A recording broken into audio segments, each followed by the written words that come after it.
turabasuje mu izina rya Yesu. Amahoro y'Imana akomeze kubana namwe. Tubanje kubasuhuza aho muherereye hose ku mpande enye z'isi.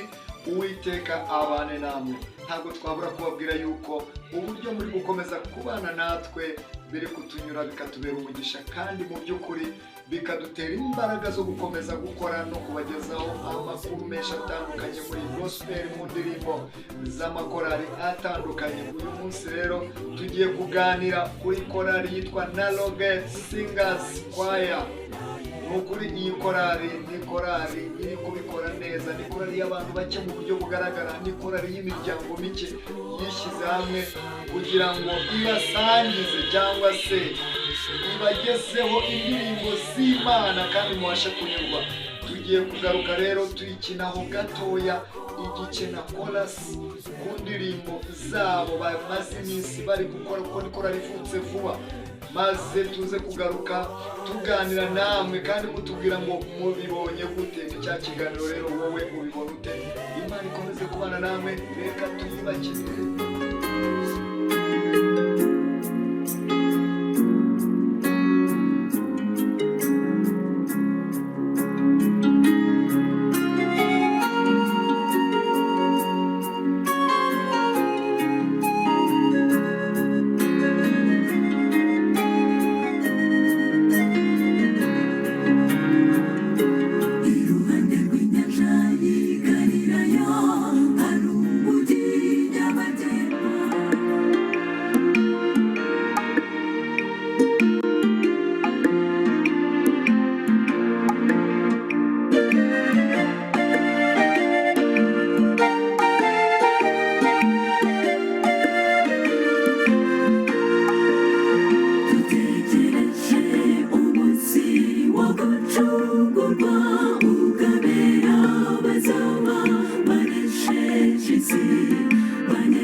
Mwabyumviye wowe muvandimwe uherereye ku mpande enye z'isi, umaze kwiyumvira Naloget Singers Choir, uburyo iririmba neza, uburyo imeze neza, uburyo itugejejeho indirimbo nziza. Turagusabye kugira ngo ugende ukurikire byimazeyo cyangwa ukurikiye birambuye kuri channel yabo yitwa Naloget Singers Choir, urahita ubabona neza, ndetse ibyo bihangano bikurikire bibashe gusoza.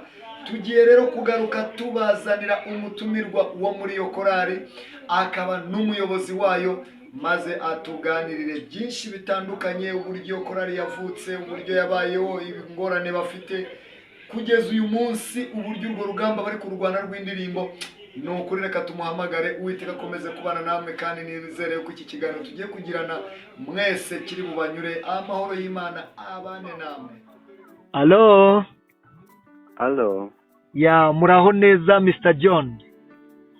Muraho neza muvandimwe Didier. Yego, amakuru y'iminsi. Turashima Uwiteka, Yesu ashimwe. Ahimbazwe cyane, isabato nziza. Umunsi w'umunezero, amen. Ni ukuri ndanezerewe cyane kuba tuganiriye muri uyu mwanya. Hashize iminsi, hashizeho rwose igihe, long time kabisa tutavugana. Nishimiye kongera kuvugana namwe. Amen. Uyu mwanya. Ya rero Mr. John, nagira ngo nkubwire ko nubwo nguhamagaye ariko ni ukuri uri kuri public, ni ukuvuga ngo abantu benshi baragukurikiye muri aka kanya, urabitwemerera? nta kibazo muvandimwe, nta kibazo. murakoze cyane. Rero nagira ngo twitangire wenda wibwira abadukurikiye. Navuze Mr John ariko ntabwo Mr ariryo zina ryawe. Nagira ngo utangire wenda wibwira abadukurikiye, ubabwira John ni muntu ki, tubwire umuryango. Nabonye hari umuryango urimo muri iyi minsi muri gukora ibintu byiza cyane, indirimbo nziza, kandi ikiganiro cyacu nyine ni wowe ubibona ute. Abakunzi rero badukurikiye baba bakeneye kumenya iyi ndirimbo yakozwe ite, izi ndirimbo bari ese ko aba bantu bavutse vuba iki gitekerezo bagitekereje gute, ko tubona ari cyiza, bamenye imva n'imvano. Mu by'ukuri watangira ubibwira. Urakoze cyane. Yego. Nk'uko bivuze, njye nitwa John Bagabe. Yego. Nkaba ndi umwizera mu itorero ry'Abadiventiste umunsi wa karindwi. Yego. Mbarizwa ku itorero rya Kigali English SDA Church hano Kibagabaga. Yego. Nkaba ndi umubyeyi. Yego. Mfite umudamu n'abana batatu. Wow, Imana ishimwe cyane. Abakobwa babiri n'umuhungu umwe. Abakobwa nibo babanza cyangwa umuhungu niwe ubanza? Abakobwa nibo babanza na musaza wabo. Badusurize cyane by'ukuri. Nabo bakunda kuririmba. Amen. Nuko ari ubivuze rero nyine hari korali cyangwa se umuryango umutwe w'abarinzi mbarizwamo witwa Narrowgate Family Choir. Narrowgate Family Choir. Yego. Ikaba nyine bisobanuye iki ku bantu badasobanukiwe indimi nk'uku nguku? Ubundi ubwo ngo izina nyaryo ubwo ni Narrowgate. Narrowgate. Iyo bavuze Narrowgate ni irembo rifunganye. Irembo rifunganye. Iryo zina ko rikomeye yewe. Twashyizeho rero family kubera yuko n'abayigize imiryango. Yego. Noneho twongeraho na kwaya kuko ibarizwa mu itorero. Wow. Buri igizwe n'imiryango ingahe Narrowgate? Narrowgate igizwe n'imiryango, igizwe n'abantu 5 uyu munsi. Yego. Ariko twatangiye ari imiryango 2 turi 4. Yego. Ndewe n'umufasha wanjye n'umuryango wa Ngarambe Abias n'umufasha we. Wow. Niba twatangiranye ahagana mu mpera za 2022. Yego. Kugenda kugeza uyu munsi dukora indirimbo zitandukanye. Ariko uyu munsi kubera yuko umurimo w'Imana ukomeza kwaguka. Yego. Twafunguye amarembo haza mu ndi muvandimwe wacu, umushiki wacu mutoya, umukobwa wacu. Yego. Witwa Giselle. Wase. Yego. Ngira ngo mwamubonye muri ino ndirimbo. Nanjye ntabwo nari nsanzwe mbonamo.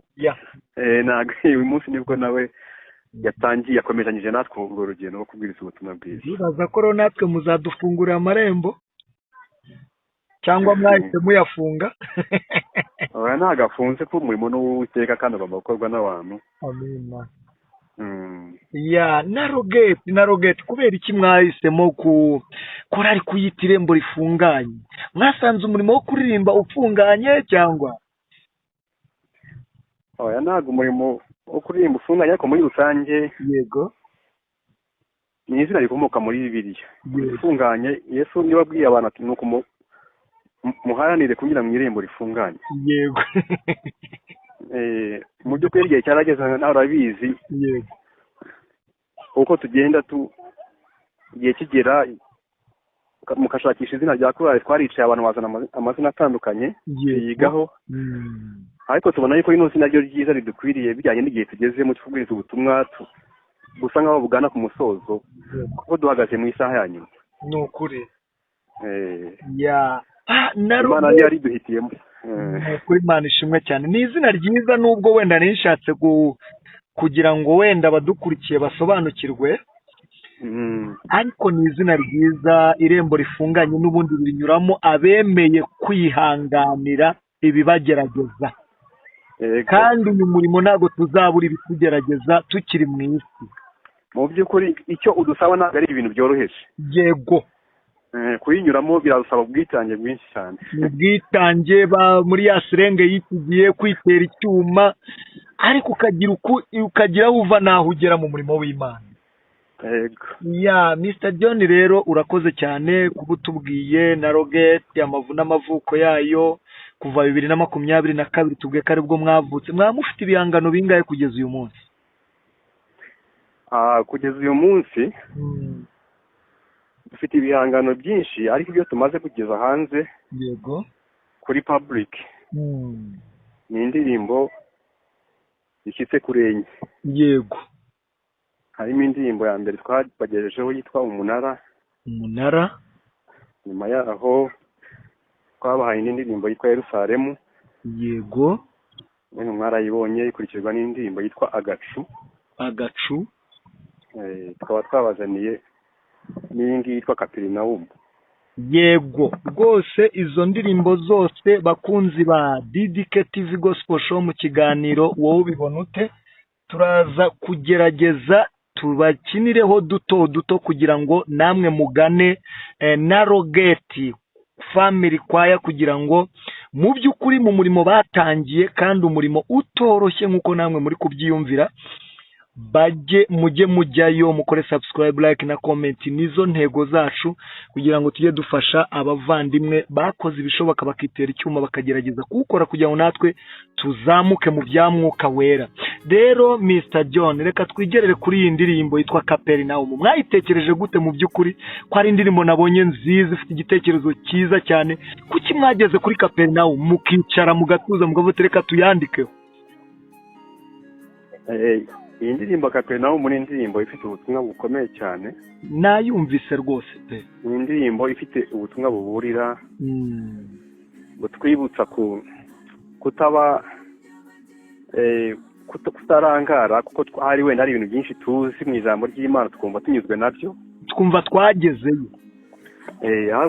turarikira kubigenderamo nk'uko bikwiriye kugira ngo aharaho tutazashyirwaho iteka kandi twaramenye iby'ubwo butumwa, kuko yaragaruka ku gitekerezo kiboneka mu byanditswe byeraho uburyo Kristo yakundaga kujya muri uriya mujyi wa Kaperinawumu akahaba, ndetse ngo yahabwirije ubutumwa bukomeye cyane.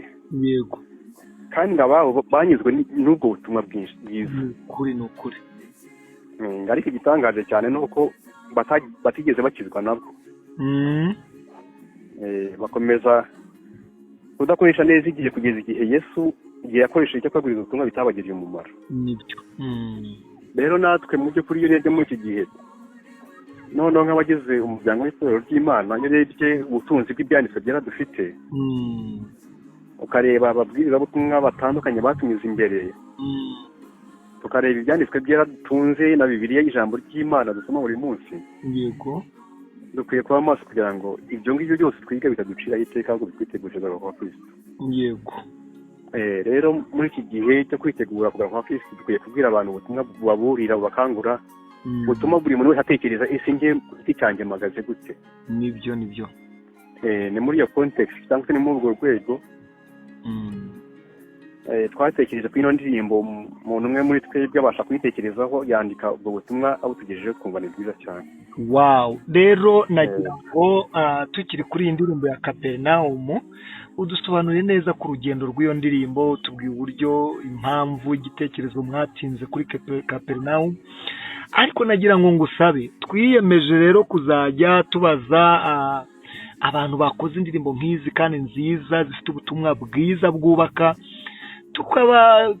tugasangiza abakunzi bacu abantu baba baranditse iyo ndirimbo, uburyo aranjoma yabaye, ese umuntu wese wagize igikorwa akora kuri iyo ndirimbo kugira ngo abantu bajye bamenya impano ziri mu bantu ziri muri industry y'abadive, bavuga bati runaka burya iki kintu wow, burya na runaka nubwo uyu yazanye yanditse indirimbo ariko uyu yaramufashije arayaranja, uyu nawe yamufashije agira gutyo, uyu nawe yatanze iki gitekerezo, tukagera no kuri insanganyamatsiko yayo aho yavuye, buriya bizi iyi ndirimbo iyubakitse igira uburyo yandikwa, bakavuga ati wenda twe tuyite gutya, abandi bati tuyitirira igice, abandi bati tuyitirira uko chorus itangira. tugere kuri urwo rwego, tugere ku ba producer, ariko reka dutangirire ku muntu waba warayanditse. Ninde kugira ngo abadukurikiye babashe kumumenya? Umuntu rero wanditse ino ndirimbo ni umwe muri twebwe. Yego. Kuko indirimbo tugenda tubagezaho, tugenda dusenga Imana ikagenda ituyobora. Yego. Ikagira umuntu iyihereza umwe muri twebwe akazana indirimbo, tugafatanya kuyihereza umurongo mwiza, tukayikorera ubugororangingo mu buryo butandukanye, tukayitanga ibitekerezo kuri content ijyanye n'ibyo tugiye gutanga. Yego. Ubwo rero umuntu wayanditse n'umwe muri twebwe yitwa Kayitesi, ni madamu. Wow. Niwe wayanditse ayitugezaho kwandika cyangwa byaramugwiriye. Urumva nyine aragerageza, Imana imushyize indirimbo ku mutima arayandika. Yego. Bikagenda neza. Imana ishimwe cyane. Ni ukuri uzamudushimirire, kandi nitugira umugisha wo kuza tukaganira live bose bareba, tuzongera dusubire muri icyo gitekerezo nabo bavuga bati burya wa mudamu yabasha kwandika indirimbo nk'iyi iryoshye gutya. Aranjoma yakozwe na bande muri korali, buriya abantu bavuga bati nubwo mwagize gutya ariko ndabona aka kantu gutya. Umuninde waranjije mu bijyanye n'amajwi n'ibiki? Bijyanye n'amajwi yayo no kuyishyira ku murongo neza nyine. Mbese ni umutoza wacu. Yego. Ni ukuvuga ngo witwa Ngaranda Biasi niwe udufasha mu kuringaniza amajwi no kuyashyira ku murongo. Ni wa muvandimwe wundi turirimbana utari igihugu, uramubona? Ndamubona rwose. None se ariko gucuranga, urumva twebwe nyine dukora indirimbo, ariko iyo tugiye kwicurangisha twegera abantu bazi gucuranga bakaducurangira, bakabafasha, bagakora arrangement ya music. Nibyo rwose. Ninde wabara arrangement ya music rero twayikoreye muri studio dukoreramo audio. Yego. Ni studio yitwa Source of Joy studio. Source of Joy. Source of Joy studio ni studio yibara ku Gisozi. Yego. Ikoreramo umuproducer witwa Leopold.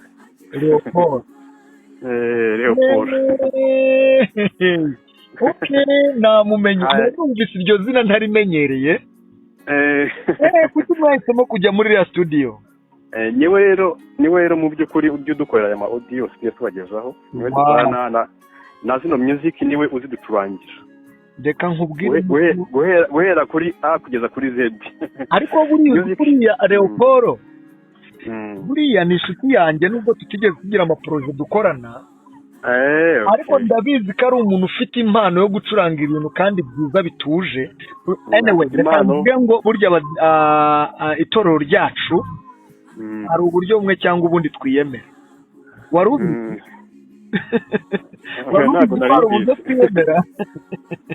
Ntabwo nari mbizi. Ntabwo wari ubizi. Anyway, ndavugira mu bijyanye na musique, hari ibintu buryo twebwe umuntu acuranga tugatumuga ati oya ibyo ngibyo. Ndabeshya? Gusa icyo namubonye nk'umuntu twakoranye we niyo navugaho. Yego. Ni umuntu ufite impano, kandi ni umuntu wicisha bugufi, ni umuntu utuje, kandi ni umuntu uzi musique pe. Ni wa muntu ushobora kubwira ikintu akakumva. Ntabwo ari wa muntu ucuranga ibintu bye akakubwira ngo ndabicuranze ena ngibi bitware nuko bigomba kumera. Yego. Ni wa muntu ucuranga ikintu akavuga iki ngiki gikuremo, koresha ino sound effect, wenda ndashakamo flute, ndashakamo violin, ndashakamo harp. Yego. Urumva ndashakamo, mbese urumva turamugaidinga. Kandi turamugaidinga bakicara. Yes. Iyo twicaranye turimo gucuranga nta ndirimbo yacu acuranga tutari kumwe. Batari kumwe ariko ni umuntu sirifu namuvuga. Abantu bake babasha kumva yuko umuntu utarimo gucuranga yamugaidinga gucuranga. Reka menyeshe wenda abadukurikiye yuko ari umwe mu bantu bafasha Silowamu kwaya. Silowamu ya Kumukenke, si Kumukenke? Birashoboka. Niwe ntabwo mazi neza rwose. Njye namumenyerera ahubwo kuri icyo kintu nkaba naratunguwe n'iki. natunguwe no kubona acurangira Silowamu nkakurikira ngasanga niwe wabaye umuntu wa managinze icyo gikorwa cy'imicurangire, wenda siwe wacuranze wenyine ariko yarabimanaginze nk'umuproducer kugeza ku rwego numvise bari abantu bararirimbye alubumu yabo nk'abadive.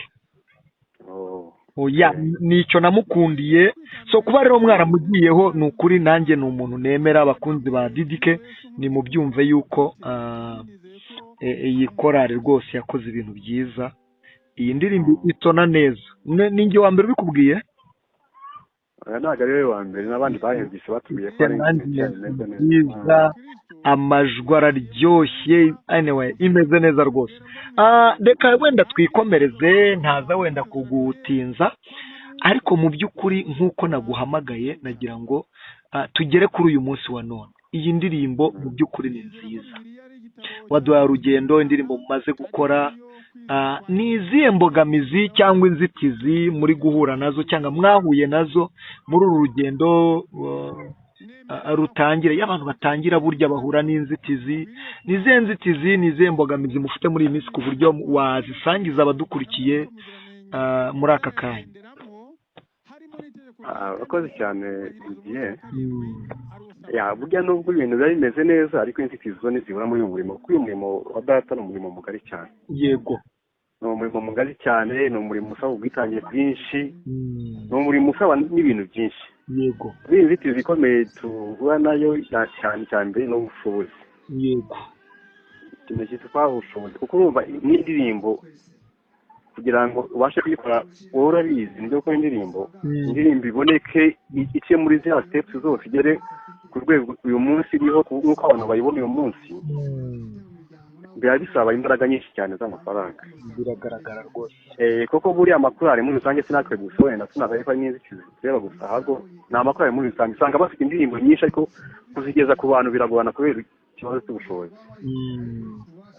Iyo nzitizi ikomeye cyane ubona mbese ko uyu munsi dufite indirimbo nyinshi nziza ziriya gusa, kuko urumva tumaze kwandika indirimbo zifite nko muri hafi 16, ariko tumaze kugeza ku bantu, tumaze kugeza indirimbo zifite kuri enye gusa. urumva ko byonyine birumvikana ko ari n'inzitizi. Ni ukuri ubwabyo bayemo boostinga bitewe n'uko ibihangano murabifite, ariko kuba mutakora wenda ngo muvuge muti basi buri kwezi, ariko twizeye Imana kuko yatangiye umurimo irawusohoza. Yego, kandi buri gihe itanga uburyo bwose ibintu bikagenda neza, turayizeye. niyo abantu bakora umurimo w'Imana batandukanye n'abandi, kuko Imana igenda uburyo butandukanye bikagenda bigenda neza. Imana ishimwe cyane. Mu by'ukuri ndege ntazi n'inzitizi kugeza uyu munsi dufite. Turashimira ku itorero aho tubarizwa, badufasha cyane mu buryo bumwe cyangwa ubundi. Yego, twatangiye gukora umurimo kuva aho dutangiriye, tumaze gukora izo ndirimbo, ariko twitabira ubutumire bw'amatorero atandukanye. urumva ikindi twakoze n'amavuna, twakoze amavuna minsi ashize mu ntara ya Bugesera. urumva byose mu by'ukuri yabonetse ubushobozi, Imana igenda ikora umurimo wayo, usanga mu by'ukuri inzitizi nyayo ihari n'inzitizi y'ubushobozi, kuko urumva indirimbo iminota 5 kugira ngo izaboneke imeze neza ibihenze cyane, ibihenze kabisa. abaririmbyi barabyumva akenshi, buriya abantu batarabaririmbye ntabwo babona ari byiza gusa, ariko ntabwo ni nacyo tubereyeho uyu munsi, kugira ngo tujye dusangiza abakunzi b'uyu muntu cyangwa abakunzi b'indirimbo za gospel. Burya biba byavuye mu byuya. Iyo rero kugira ngo bibashe gushoboka ni uko namwe babereka yuko koko nibura babakurikiye. Burya ndumva aricyo navugaho pe. rero tureka tujye ku tuntu tundi. Mu by'ukuri abakunzi twabibasezerane ko turi bubakinireho, cyangwa se turi bagende tubereka uko ibihangano mwagiye mukora bimeze, ndetse barebe n'uburemere bw'umurimo muri gukora uko umeze. Ariko tunabakanguriye nabo gusanga iyi korari, mugende mukore subscribe, like na comment, kandi mujye inama, mubasabe kwinjira mu muryango wabo. Ndibaza ko uyu munsi mufite group y'abakunzi ba narogeti ni ukuri mwibaza ko uyu munsi mufite urubuga rw'inshuti abaterankunga kugira ngo bajye mufungure imiryango nibura ibyo bikorwa byose mujye mubibatangariza murarufite? Yego dufite urubuga rwa WhatsApp duhuriraho n'abantu batandukanye badukunda bifuza kudushyigikira turarufite. Ku musozo w'iki kiganiro ndaza kugusaba uduhe nimero y'urwo rubuga ku buryo uzajya abyifuza yajya kunyuraho ukamufungurira amarembo, ariko turifuza ba bantu nyine b'abakunzi b'umurimo, ba bantu b'umumaro, ba bantu baje gutera inkunga Narrowgate Singers, kuko iyi korali ni korali ifite amajwi meza muraza kubyumva, ni korali ifite amashusho meza muraza kubyumva aho muherereye hose. Reka rero twigire ku tuntu n'utundi. John, reka ngusabe ubundi twatangiye wanatwibwiye, ariko ntabwo watwibwiye watubwiye inshingano muri korali ufite kuri uyu munsi. Njye muvugana ndi umuyobozi wa Narrowgate Family Choir. Mwabyiyumviye rwose n'umugize wo kubana n'umuyobozi. Umuyobozi rero nagira ngo udufashe mu bintu nka bitatu. Yego. Duhere ku cyambere. Uyu murimo tubayemo twaganiriye byinshi, twaganiriye ku nzitizi, ku ngorane, ku buryo biva mu byuya kugira ngo bigere ku bantu. Ni ikihe kintu wumva wakwifuza ku bantu, cyangwa se wababwira uti burya bavandimwe uko tubabona sibyo ni uku nguku, ariko mukoze gutya nabyo byatwubaka? Nagira ngo wenda uganirize abadukurikiye muri aka kanya bumve igitekerezo cyawe n'icyo wifuza ku bantu. Okay. Wenda ikintu cya mbere mbifuzaho nk'uhagarariye Narrowgate Family Choir. Yego. Uyu murimo dukora ni umurimo w'Imana kandi ni umurimo Satani arwanya. Yego. Niyo ntabwo ajya yifuza gutera imbere, ntajya yifuza ko umurimo wacu ni ukwamagana Satani. Niyo mpamvu awurwanya. Rero ikintu cya mbere tubasaba nka Narrowgate Family Choir, turabasaba amasengesho. Gusengera ni ukuvuga ngo umuntu wese ukurikije ikiganiro cy'ifunga ashoje rwose nasoza apfukama gusengera avuga ati bano bantu Yesu akomeze abambike imbaraga, akomeze abashyigikire, ijuru rikomeze kubarinda umubi. Amen. Kandi ibyo si isengesho rya Narrowgate gusa, ahubwo n'amakorali yose. Umuntu wese korali yari yose rwose pe, abantu bajya basengera amakorali kuko Satani ayarwanya cyane, kandi kubera impamvu yarwanya nuko buri munsi ahora hirya no hino ku misozi amwamagana. Ni ukuri. Rega n'ubundi Satani umurimo we afite intego yo kuturemamo uduce. Ikindi cya kabiri rero umwe arizo mbaraga, kandi izo mbaraga nyine nituzibona urabyumva nawe azaba atsinzwe. Ikindi cya kabiri wenda umuntu uko ashobojwe aha abarizwa ku itorero rye ajya aharanira kwegera abaririmbyi. Burya abaririmbyi rimwe na rimwe korali ntabwo bajya bakunda kuvugisha abantu ngo babegere, ariko baba bafite umutwaro uremereye ujyanye n'ubushobozi kugira ngo bashobore gukora, baba bifuza gukora ibintu byiza. Yego. Ariko ugasanga mu by'ukuri bafite inzitizi z'ubushobozi, ugasanga bafite ubushobozi bw'impano zirahari, ariko buriya tubereye no kunganirana kugira ngo umurimo w'Imana urusheho kugenda neza. Kuba udafite impano y'ijwi ryiza ariko Imana ikaba yaraguheje umugisha. Yego. Genda nubwo utanabivuga uce ku ruhande ugiye kwiga korali y'ahantu bari iwanyu babwira uteka bavandimwe, nubwo rero muri njye ariko hari uburyo Imana yangiriye neza, nabafasha iki? Yes. Icyo kintu kirakenewe cyane rwose, tukajya dushyigikirana, kuko buriya iyo urebye abaririmbyi bahura n'imvura zitandukanye, reba imyambaro bambara, reba amatransport bakoresha, reba indirimbo bakora, ni ibintu biba bihenze cyane kandi yiyongera ku nshingano zabo za buri munsi mu buzima bwabo. Yego. So rero dukwiye ku kintu cya mbere dukwiye kubasengera, kandi ikindi cya kabiri dukwiye kubaba hafi tukabageraho tukabashyigikira kugira ngo barusheho kumva bakomeye, kuko urumva umuhamagaro wo kuririmba ni ubwitange budasanzwe cyane. Yumva aricyo navugaho. Perezida rero ukomoje ku kantu, ariko niwo mu kibazo nari bukubaze bwa kabiri, ariko cyo ni nko kugira inama cyangwa se gukangura abadukurikiye muri rusange. Abantu turabizi ko bakunda indirimbo, barayumva mu gitaramo bati wawe iyi korali ninagaruke, hateye agaterere kavuga ngo iririmbye nabi nigaruke.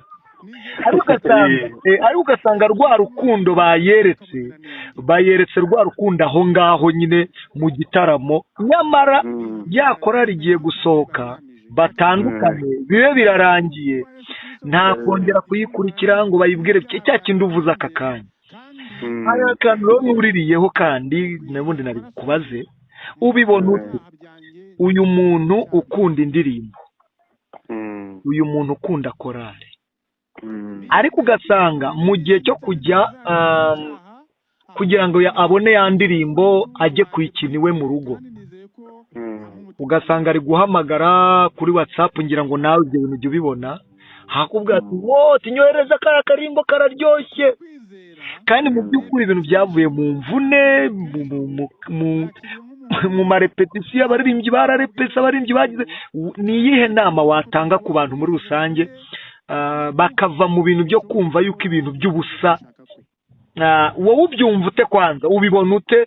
Ese koko ibintu by'ubusa hari abantu biyumvisha ko twebwe twakoze, sibyo? Indirimbo zanabonetse, ariko nubwo zamaze kuboneka ni umurimo w'Imana twari turi gukora kandi turi kuwukorera bo. Ese byaba ari imyumvire bafite itariyo, cyangwa kuko hari umuntu ubona agomba kubibonera ubusa, kumva yuko nyine bagomba kubaho bamutambika? wowe ubibona ute? Okay, wenda mu myumvire yanjye kuntu mbibona, yego, ngewe iyo umuntu amamagaye ati nyohereza indirimbo, kuri ngewe mba numva ari umugisha. Uhita ufata audio cyangwa video ukayimwohereza gutya? Ndayimwohereza rwose, kurumva ubundi umuhamagaro wacu no kubwiriza ubutumwa. Niba Imana yarakugiriye neza, icyo gihanga ikakigushyira mu biganza, igatanga uburyo kikaboneka. Urumva bidiye, ngo nakubwira mu myumvire yanjye no kubona ko ni kumva neza, ni nayo mpamvu mbanzanye iki kintu kugira ngo twumvuke abantu bacyumva. Buriya tukwiye kumenya yuko turi mu murimo w'Imana, ntabwo turimo gucuruza. Yego, niba Imana yaratanze uburyo, igatanga ubushobozi buvuye ahantu runaka, indirimbo igakorwa ikaba ari audio, igaca muri process ya production ikaboneka, ikaba ihari. Yego, niba yarabonetse yatanzwe n'Imana, Imana yatanze uburyo, reka kwe kwitotomba ngo uyu muntu kuko arimo kuyinsaba kandi byantwaye imbaraga. Ushobora no gusanga wanayimuhereza ariko ukaba open ukamuganiriza ko ufite isuburi nawe nta kintu wadufasha muri uyu murimo, uwo muntu ashobora no kugufasha. Yego, ariko kuki witotomba utazi n'ibyo atekereza? Anyway, rero urakomeza yego. Nicyo ushaka kuvuga, abantu tureke gufata umurimo w'Imana ngo tugire ikintu kiri business kuntu. Niba Imana yatanze uburyo indirimbo ikaboneka, yagutwara 400, yagutwara 600, twari ndizitwara na miliyoni irenga, ariko iyo ugiye kureba iyo miliyoni niwe wayitanze, ukomplaininga niwe wayitanze, yavuye mu bantu batandukanye kandi abantu b'Imana, kandi ubwo butumwa bwabonetse kugira ngo bubwirize abantu. Nakuciye mu ryo uvuga, iyo miliyoni yabonetse, sibyo? Kuko ni umurimo w'Imana turi gukora. Yego, ariko iyo miliyoni yabonetse mu bantu batandukanye, kandi buri munsi nukora gutyo nk'uko uri kuvuga, urumva bizakorohera guhora imbere y'aba bantu basaba? icyo mvuga rero icyo nakubwira cyo, anyway, buriya uyu murimo w'Imana ukwiye gukorana mu bushake, nta gahato kabamo. Ukorana mu mudendezo, kandi ndahamya neza yuko hariho abantu benshi bafite n'uwo murimo ku mutima bawushyigikira. Yego, ntabwo rero dukwiye kubabazwa n'abadashyigikira umurimo. Kuko dufite ubuhamya bwinshi bw'abantu Imana yakoresheje bakora umurimo kandi mwiza. Yego, nanjye ndabyumva. Rwose urabizi, nawe igihe umaze mu murimo w'Imana urabizi, akantu watekereza ko ikintu kitazanashoboka ukabona Imana ishinze inzira ikoresheje abantu pe, kandi abo bantu b'Imana barahari bakora umurimo pe. Uwo muntu rero udafite ubwo bushake, kandi njye ndeba korali zijya zitanga gahunda runaka, ugasanga bakoze ronki byaciye muri gahunda y'itorero, abantu bakabashyigikira, kubona abantu rwose buriya abantu barashyigikira. Ngewe kugeza uyu munsi ndakomplaininga ko abantu badashyigikira umurimo, ahubwo uburyo management, ntekereza ko ikibazo si uko amakorali atabona abantu babashyigikira, ahubwo management, uburyo bakora ibintu, ese uburyo musanga muta abantu, ese mubagezaho ibiki, muba mubigezeho imishinga imeze gute, uburyo urumva hari umuntu udafite n'ayo mafaranga atayakwimye pe, ariko akeneye iyo ndirimbo kandi akeneye ubwo butumwa, ariko nta mafaranga afite, gusa nayimwima ngo utazi pastor vuro umuntu ajya kumujyaginga, sinzi n'ahantu yarayibona niyanabiye n'urugero, ariko ashaka iyo ndirimbo ngo imufashe. Yego. Urumva iyo twitondera ibintu byo kujyaginga, kuko ari uburyo buri muri mano ushobora gukorwa kandi utajyaginze umuntu, kuko iyo bukozwe nawe urabizi uburyo butandukanye bw'imyorganizinze ku kintu runaka, ushobora n'abantu 10 bashobora gukora umurimo w'abantu uruta n'abantu 50 babahurije ahantu, sibyo? Cyangwa se abantu 200, abantu 10 gusa bakaba bakora umurimo urenze w'abantu 200. Biterwa na management, uburyo donc ujera ibintu byawe, sibyo? Kandi abantu rwose njye naguhamiriza neza yuko abantu baba bafite ubushake bwinshi bwo gukora umurimo w'Imana. Uyu munsi ukavuga uti bakunzi b'indirimbo gospel mudafite ubushobozi mujye mutwihamagara rwose tuzibahereza. Oya, urumva indirimbo yabonetse yagiye hanze. N'uyu munsi wa none nena mwutangarize yuko nta n'uburyo dufite bitewe na tekinoloji igezweho, nta buryo ufite wo kuba mubatabura indirimbo. Urugero, indirimbo ziri kuri internet, indirimbo kuri internet ntabwo abuze umuntu kuyaccessinga. Of course, yeah. Ntabwo ari nka byari bya kera wasangaga abantu bacuruza amasede n'iki, ugasanga umuntu ntabwo ashaka kuri indirimbo, ukibaza ubundi yayikoreye iki. Yego. Uyu munsi wa none indirimbo isohotse ijya kuri internet, abantu bose bakayaccessinga. Okay, wenda hari uburyo bwa tekinoloji bugezweho, nk'ubu ngubu tuvuge nka uploading usanga nka channel zimwe ziri monetized, ngo urabizi wenda usanga zifite ama copyright. Yego. Ariko umuntu kuba ayinsabye inbox kuguprotectinga nuza igihangano cy'umuntu byo ndabyemera, kuba yaba copyright kuri YouTube n'izindi platforms, kugira ngo wenda idafirikira ahantu hatari ngombwa, wenda context yawe bitekerejemo, ariko murayigusabye personally nta kibazo mbibonamo. Urakoze cyane, uradufashije ibi tubivuga kugira ngo twumve ibitekerezo biri muri benshi bakora uyu murimo, ariko namwe mudukurikiye mukunda ibihangano, please nimba ufite ubushobozi, ufite icyo wafatisha umurimo, ba open, gikore, kuko ni umurimo w'Imana, kuko n'abandi bakoze bya bindi bikakugeraho ejo ntibazabasha gukora ibindi nutahaba. Uyu murimo ni ubufatanye, ni imibanire myiza kuri twebwe namwe mudukurikira. Rero Imana iguhe umugisha Perezida wa Narrowgate, turagushimiye cyane uburyo twafashe uyu mwanya wo kuganira, kandi noneho ndagira ngo dusoze uduha nimero za telefone kuri babandi bazikenera kugira ngo babane namwe muri uyu murimo w'Imana, babashe kubatera inkunga mu buryo butandukanye. Nibaza ko wazisangiza abadukurikiye muri aka kanya. Abakozi bigenda rero ndagiye ko mbahereza nomero. Yego.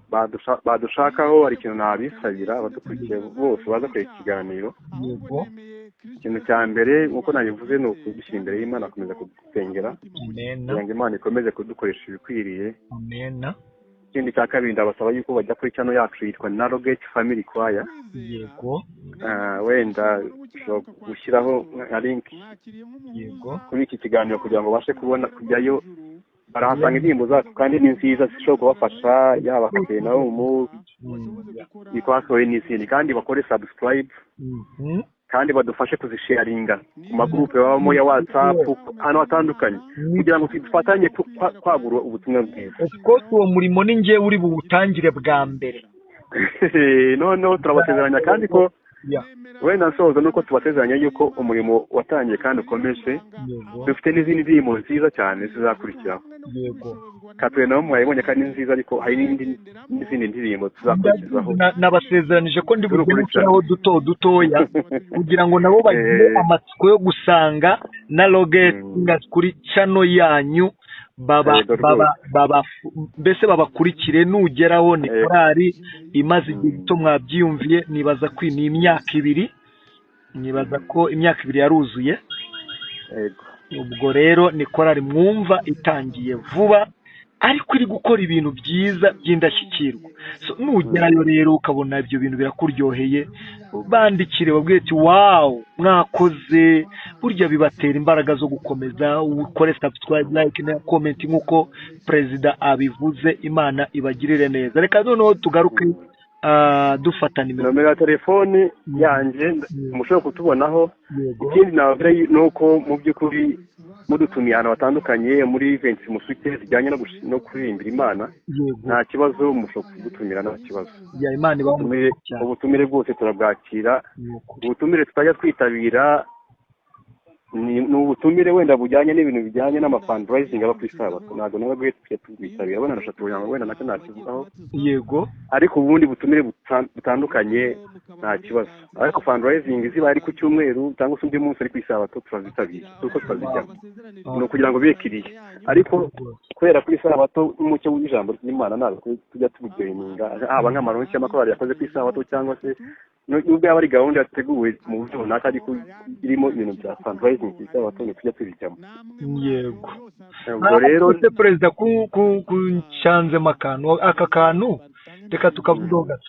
Ni ukuvuga ngo nubwo yaba ari fundraising y'inyubako y'iki ntaza, yego, ntabwo tujya tubijyamo. Wow. Nubwo yaba ari yateguwe n'itorero yari inyubako wateva, ariko ibaye mu masaha atari y'isabato turayijyamo, ni ukugira ngo birekiriye. Ariko iyo bibaye muri gahunda yo ku isabato mu masaha yera ntabwo tujya tubijyamo. Okay, mubimenye mwese abadukurikiye. Reka duhe nomero perezida. Kambaye nomero yanyu ni 078 078 30 79 221. Iba no kuri WhatsApp 21. Iyo nimero iba kuri WhatsApp. Ni ukuri bakunzi b'iki kiganiro, Imana ibaho umugisha kuba mwadukurikiye, ariko nanone mu mwandikire kuri WhatsApp kandi rwose mwihangane ntihazeho bya bindi byo guhamagara nta mpamvu byo mu mwandikire gushyiraho point icyifuzo ufite bitewe n'uko wakurikiye iki kiganiro. Ni ukuri mu bajoining kandi ngaza yuko bizabashimisha. Imana iguha umugisha cyane.